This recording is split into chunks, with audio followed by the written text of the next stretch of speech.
We're back at the Olympic Ice Hall. The final group of women is yet to skate. Tonight, it will all come down to that 4-minute and 10-second program.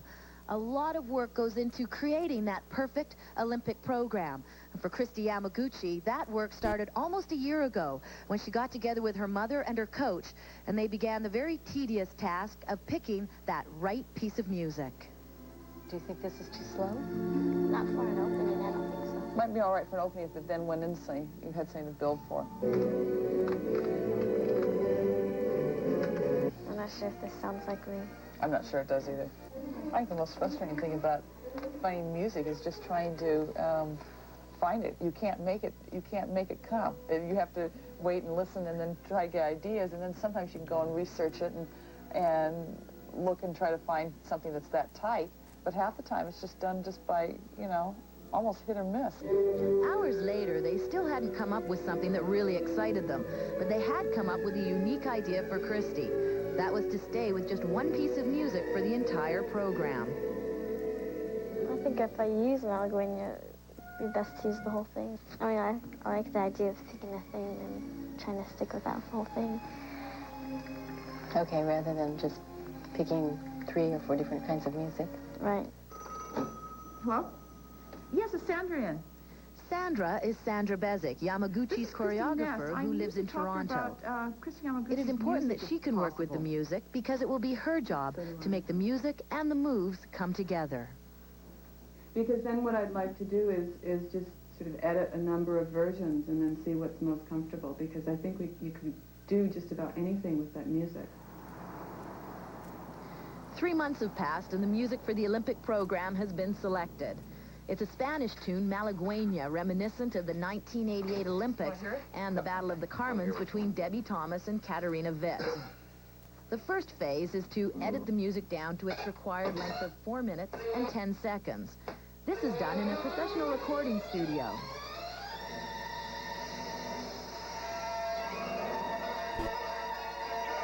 Basically, we went more with the piece of music, and we liked it. We liked the orchestration of it. We liked something that made her look strong. And that was also crowd appealing. That's better. After months of searching, the final product, the edited music for her Olympic free program. Ladies and gentlemen, at this time, we'd like to pre-board Air Canada Flight 154 to Toronto. This is for passengers Kristi begins her journey to Toronto, where for 5 consecutive days, she will work with choreographer Sandra Bezic. Bezic has choreographed programs for Olympic champions Brian Boitano and Katarina Witt. Kristi begins the journey alone, but because this is the all-important Olympic program, coach Kristi Kasgard-Ness will come to Toronto at the end of the week to check on their progress. Hi. Hi, Sandra. Kristi meets up with Sandra Bezic and moves in with her for the week. They will have 5 days to choreograph her free program, and the first steps will be mapped out tomorrow morning. The first thing Kristi and Sandra do is listen to the music. Then they'll try to get a feel for it. Both of them hear the edited version for the first time.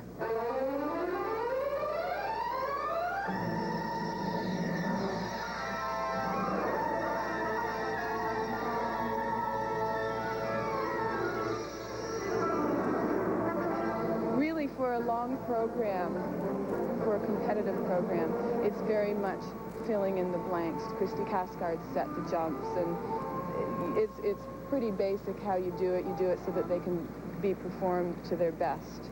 And then you fill in the blanks with art. Sandra begins on the first half of the program, starting with the opening moves.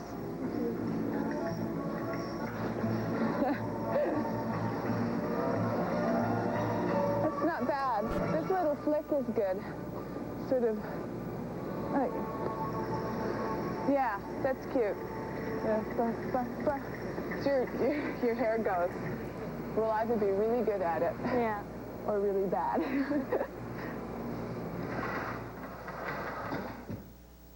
After we work on the ice, I sometimes go through it in my mind, and just so I don't forget all the steps I just learned, and it stays fresh. The Olympics is like a once-in-a-lifetime thing, something that I've waited for all my life, that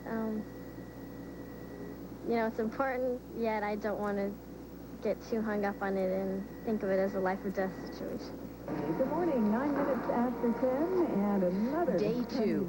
It will be important to get a lot done. Yesterday, they were just getting a feel for the program. Today, they start again at the beginning. I've been doing it for profile, but it's wonderful from front view. I wonder if we should switch it to face the judges. There. Oh, I like this. And sharp. Sharp. That's it. We need something else there.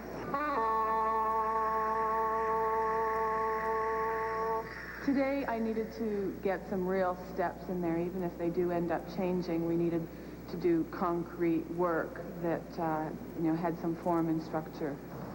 Less than half of the program is finished. Yamaguchi's coach, Kristi Yamaguchi, will be arriving tomorrow to check on their progress.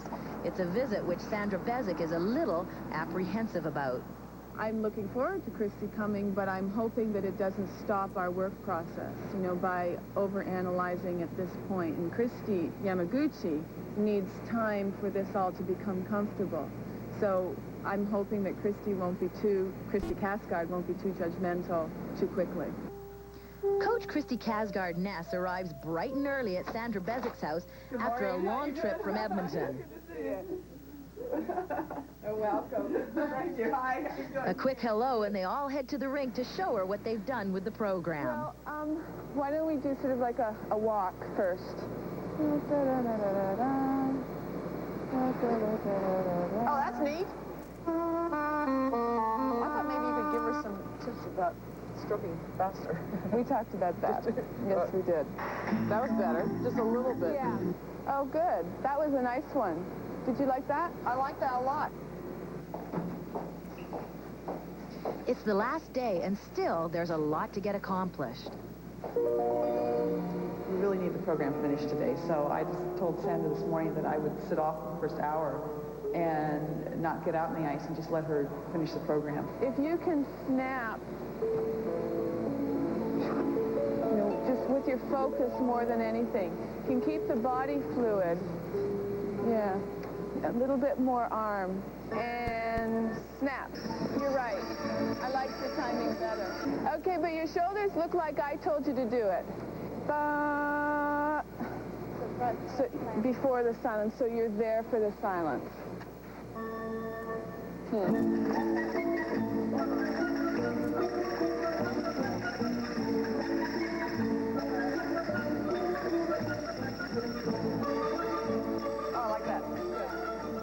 Kristi's next stop is Enid, Oklahoma, where costume designer Lauren Sheehan will create a one-of-a-kind costume to enhance their theme. I think it's important to create the entire mood of the program, and, you know, figure skating, people come to watch it because, you know, it's supposed to be a beautiful sport, and the costumes are just part of it. From concept to choreography. From the finishing touches to the hours of training. Tonight, it all comes down to 4 minutes and 10 seconds for Kristi in her quest for Olympic gold.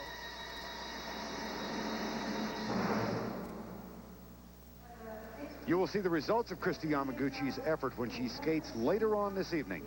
By virtue of a random draw, Kristi will be the first of the final 6 skaters to compete.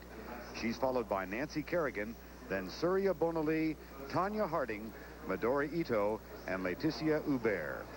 They're backstage right now. They'll be on the ice when we come back to Albertville. What's interesting is that when Kristi Yamaguchi first came on the national and international scene, she was primarily known as a jumper. That was just 3 years ago. Now, after intensive work on her choreography, she is perhaps best known as a skater who best combines artistry with athleticism. And before the ladies' competition began, it was going to be the artistry of Kristi Yamaguchi versus the athleticism of Tanya Harding and Midori Ito.